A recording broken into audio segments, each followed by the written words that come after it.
Hello students. आज हम bacteria की संरचना के बाद में बैक्टीरिया में आनुवंशिक पदार्थ के बारे में पढ़ेंगे। जेनेटिक मटेरियल ऑफ बैक्टीरिया क्या होता है। तो स्टूडेंट्स, बैक्टीरिया में जो न्यूक्लियस की प्रेजेंस है वो काफ़ी समय तक विवादास्पद रही कि वो पाया जाता है कि नहीं पाया जाता है, क्योंकि इसको नेक्ड आइज से देखना संभव नहीं था और इसको किसी भी स्टेन के क्षारीय अभिरंजकों के द्वारा भी इसको स्टेन करना मुश्किल काम था। तो इस वजह से पता नहीं चल पा रहा था कि इसके अंदर न्यूक्लियर मटेरियल जो है वो पाया जाता है या नहीं पाया जाता है।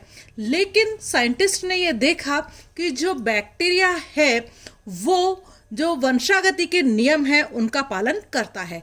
इनका कहने का मतलब ये था कि यदि वंशागति के नियमों का पालन होता है तो इसका मीन्स तो न्यूक्लियर मटेरियल जो है बैक्टीरिया के अंदर पाया जाता है, चाहे वो संरचनात्मक रूप से नहीं पाया जाता हो लेकिन वो क्रियात्मक रूप से अवश्य उपस्थित होता है। लेकिन फुल्जन मेथड टेक्निक के द्वारा ये निश्चित हो गया कि बैक्टीरिया के अंदर न्यूक्लियर मटेरियल जो है पाया जाता है। बैक्टीरिया के में का जो केंद्रीय भाग होता है वहाँ पर आनुवांशिक संरचनाएं जो है वो पाई जाती हैं और इनको क्रोमेटिन बॉडी कहते हैं। तो बैक्टीरिया के केंद्रीय जगह पर केंद्रीय भाग में पाए जाने वाली जो संरचना होती है उसको क्रोमेटिन बॉडी कहते हैं। तो ये क्रोमेटिन बॉडी जो है बैक्टीरिया की ग्रोथ फेज और डिवीजन के समय भी इनको हम अलग तरीके से बता सकते हैं। तो ये जेनेटिक स्ट्रक्चर्स या तो अंडाकार हो सकती हैं या फिर लंबवत या लॉन्जिट्यूडनल फॉर्म में ये हो सकती हैं। इनकी संख्या ज़्यादातर बैक्टीरियाज में एक होती है, लेकिन कुछ बैक्टीरियाज में जो क्रोमेटिन बॉडी है उसकी संख्या एक से ज़्यादा भी हो सकती है, क्योंकि ये ज़्यादातर ध्रुव पर पाए जाते हैं, पोल्स पर पाया जाता है बैक्टीरिया। इसको इस वजह से क्रोमेटिन बॉडी को पोलर बॉडीज के नाम से भी जाना जाता है। नाउ न्यूक्लियोइड्स या बैक्टीरियल क्रोमोसोम्स।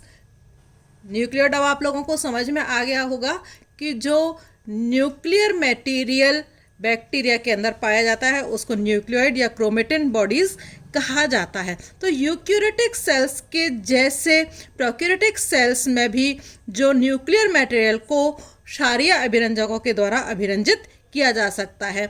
ये जो क्रोमेटिन बॉडी है ये सेंटर में बहुत ज़्यादा कंडेंस फॉर्म में ये दिखाई देती है और यदि हम इलेक्ट्रॉन माइक्रोस्कोप के द्वारा यदि देखें तो ये पाया जाता है कि ये जो केंद्रकीय पदार्थ होता है किसी झिल्ली द्वारा कोशिका द्रव्य से पृथक नहीं होता है। मींस यूकैरियोटिक प्रोकैरियोटिक सेल्स के अंदर जो न्यूक्लियर मटेरियल है उस पर किसी भी तरह की मेम्ब्रेन जो है नहीं पाई जाती है, जैसे कि यूकैरियोटिक सेल्स के अंदर यूनिट मेम्ब्रेन दोहरी झिल्ली या यूनिट मेम्ब्रेन जो है उनके ऊपर पाई जाती है। नाउ क्योंकि इसमें डीएनए जो है आवृत नहीं होता है, अतः इसको क्रोमेटिन बॉडी या न्यूक्लियोइड इसको हम कहते हैं। जो इसका बैक्टीरिया का जो क्रोमेटिन बॉडी है या न्यूक्लियोइड है वो डबल स्ट्रैंडेड डीएनए का बना हुआ होता है और इसमें हिस्टोन प्रोटीन्स जो हैं वो अनुपस्थित होती हैं। ठीक है। नाउ जे कैरेंस ने बताया, एश्चरेलिया कोलाई में डीएनए को अलग किया था और उन्होंने बताया था कि जो डीएनए मटेरियल होता है उसका मॉलिक्यूलर वेट जो है 3 × 10⁹ डाल्टन होता है एंड इसकी डीएनए की जो लंबाई है वो लगभग 1 mm के बराबर इनकी होती है। जो न्यूक्लियोइड की संरचना है वो यदि इलेक्ट्रॉन माइक्रोस्कोप से देखें तो वो कोरल के समान इनकी संरचनाएं दिखाई देती हैं, जो कि पूरे जो कोशिका द्रव्य है उसके अंदर इसके अंदर फैली हुई दिखाई देती हैं। बैक्टीरिया में जो क्रोमेटिन मटेरियल है या जो न्यूक्लियोइड है वो 2 फॉर्म में होता है। कौन कौन से 2 फॉर्म है? एक तो है एनवलप एसोसिएटेड न्यूक्लियोइड और दूसरा है एनवलप फ्री न्यूक्लियोइड। जो एनवलप एसोसिएटेड न्यूक्लियोइड होते हैं उनमें आरएनए, प्रोटीन, लिपिड और पेप्टिडोग्लाइकेन की मात्रा काफ़ी ज़्यादा पाई जाती है, जबकि एनवलप फ्री जो न्यूक्लियोइड होते हैं उनमें आरएनए, प्रोटीन, लिपिड और पेप्टिडोग्लाइकेन की मात्रा काफ़ी कम पाई जाती है। तो जो डीएनए मटेरियल है या जो न्यूक्लियोइड है वो बैक्टीरिया के अंदर कहीं कहीं पर सेल मेम्ब्रेन से जुड़ा हुआ होता है, या फिर सेल मेम्ब्रेन से बनी हुई संरचना जो मीजोसोम्स होती हैं उनसे ये कहीं कहीं पर जुड़ा हुआ होता है। और इन कांटेक्ट पॉइंट्स पर जहाँ से ये न्यूक्लियोइड मटेरियल सेल मेम्ब्रेन से या फिर मीजोसोम से जुड़े हुए होते हैं, उन कॉन्टैक्ट पॉइंट पर डीएनए की प्रतिकृति के या रेप्लिकेशन के लिए जो एंजाइम्स जो हैं वो वहाँ पर पाए जाते हैं। तो कुछ अवस्थाओं में डीएनए आरएनए और आरएनए प्रोटीन्स के साथ में भी ये संलग्न स्थिति के अंदर पाया जाता है। मीन्स जो न्यूक्लियोइड जो है वो किससे अटैच रहता है, या तो मेम्ब्रेन से, प्लाज्मा मेम्ब्रेन से अटैच होता है, या फिर प्लाज्मा मेम्ब्रेन से बनी हुई मीजोसोम से। जहां कांटेक्ट पॉइंट होता है वहां पर इनके लिए न्यूक्लियोइड के रेप्लिकेशन की प्रोसेस के लिए वहां पर कांटेक्ट के लिए एंजाइम्स जो है वो वहां पर पाए जाते हैं। तो बैक्टीरिया के लिए, न्यूक्लियोइड के लिए काफ़ी सारे साइंटिस्ट ने जो संरचनाएं जो हैं वो दी हैं। तो सामान्यतया जो एक बैक्टीरिया है उसमें केवल एक ही न्यूक्लियोइड पाया जाता है, लेकिन कुछ में इनकी संख्या ज़्यादा भी हो सकती है। वॉर्सल और वर्ग ने बताया कि जो इशिया कोलाई है वो उसमें जो डीएनए मॉलिक्यूल्स हैं उनमें कॉइल्ड जो डीएनए मॉलिक्यूल्स हैं उनकी संख्या 10 से 80 तक होती है। इनके लूप जो हैं 10 से 80 तक होते हैं और जो कि कोरल की फॉर्म में दिखाई देते हैं। तो ये डायग्राम से जैसे कि आपको पता चल रहा है कि जो डीएनए है ये इसकी अनफोल्डेड विदाउट कॉइलिंग स्टेज है ये, जिसमें कि आपको दिखाई दे रहा है, एंड लूप्स जो है वो इसके अंदर बन जाते हैं। इसको कॉइलिंग स्टेज या फोल्डेड क्रोमोसोम जो है इसके अंदर कहते हैं, जो कि यूजुअली हमें 8 से 10 दिखाई देते हैं। और सुपर फोल्डेड स्टेज में हमें जो डीएनए है वो हमें इस तरह से दिखाई देता है। जो ये लूप्स हैं वो डीएनए मटेरियल के बने हुए होते हैं, और ये डीएनए मटेरियल जो है प्रोटीन और आरएनए कोड के द्वारा आपस में एक दूसरे से, ये लूप जो है प्रोटीन और आरएनए कोड के द्वारा एक दूसरे से जुड़ा हुआ होता है। ठीक है, तो इस तरह से सुपर कॉइलिंग जो है हमें दिखाई देती है। सपोज यदि पार्शियल डीएनएज रिएक्शन की जाए, पार्शियल डीएनएज रिएक्शन का मतलब यदि थोड़ा सा निक जो है वो काटा जाए, लूप को थोड़ा सा काटा जाए, तो जिस जगह से लूप काटा जाता है तो उसकी जो कॉइलिंग है वो वहाँ से ख़त्म हो जाती है और वो रिलैक्स स्टेज के अंदर आ जाता है। जबकि जब सपोज यदि आरएनए कोर को काटा जाता है तो केवल आरएनए कोर को काटने पर ये इसके कॉइलिंग जो है वो उसके अंदर बनी हुई रहती है, लेकिन उसका जो साइज है खुल जाने की वजह से वो बड़ा हो जाता है। तो पार्शियल डीएनएज करने के लिए हम निक जो काटते हैं लूप से काटते हैं, और पार्शियल आरएनएज रिएक्शन के लिए हम कहाँ से काटते हैं, आरएनए कोड से इसको काटते हैं। तो इसमें जो आरएनए बना हुआ होता है वो आरएनए पॉलीमरेज टाइप का होता है, और इसके अंदर प्रोटीन जो है वो इसके अंदर पाया जाता है।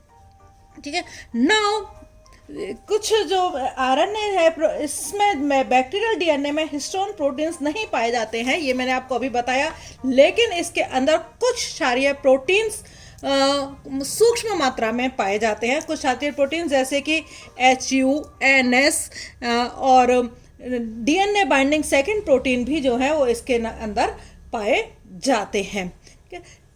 जो न्यूक्लियर मटेरियल होता है इसमें जो मियोसिस की प्रोसेस जो होती है और जो माइटोसिस की प्रोसेस जो है वो इनके अंदर नहीं होती है, और इनके अंदर केवल बाइनरी फिजन ही पाया जाता है। इसके अलावा इनके अंदर जो डीएनए मॉलिक्यूल्स के जो सामान्यतः क्षार जो होते हैं एडेनिन, ग्वानिन, थायमिन और साइटोसिन्स वो तो पाए ही जाते हैं, साथ ही इसके अंदर 5 methyl cytosine and 6 methyl amino purines जैसे जो नाइट्रोजन क्षार हैं वो भी इसके अंदर पाए जाते हैं।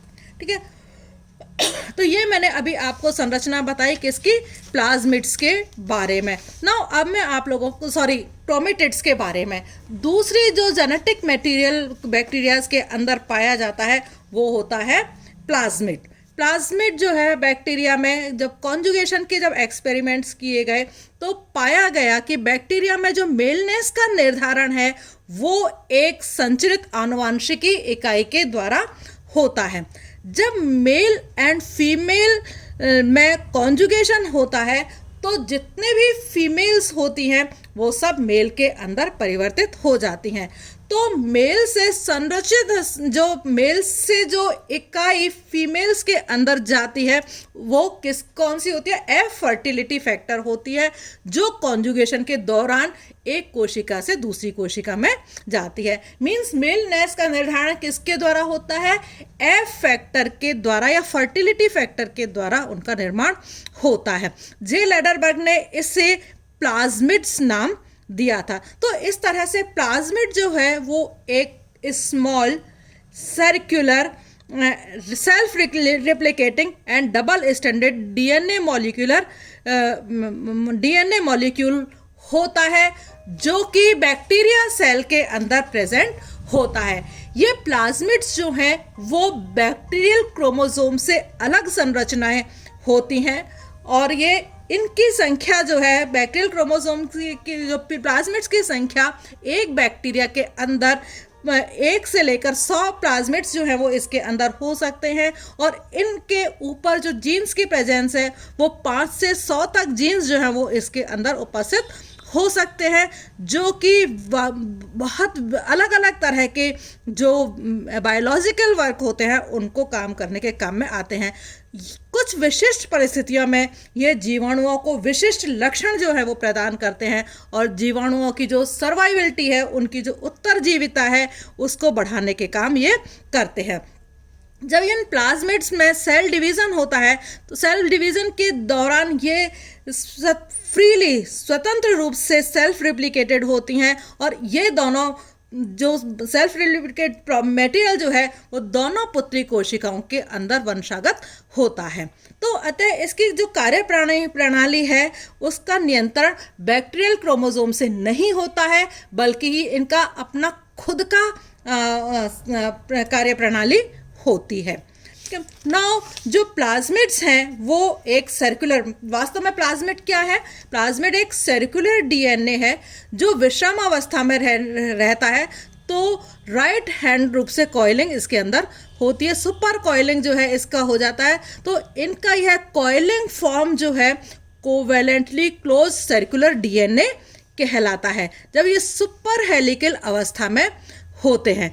अकेला आकार इनका छोटा होता है, लेकिन इनका जो कार्य है वो केंद्रीय गुणसूत्र से भिन्न होता है। बैक्टीरिया में ये जो प्लाज्मिड्स हैं वो sexual factors, resistant factor and tumour factors को प्रेरित करने के काम में ये आते हैं। तो प्लाज्मिड्स को उनके कार्यों के आधार पर हम 2 तरीके का बता सकते हैं। कौन कौन से 2 तरीके के प्लाज्मिड्स होते हैं?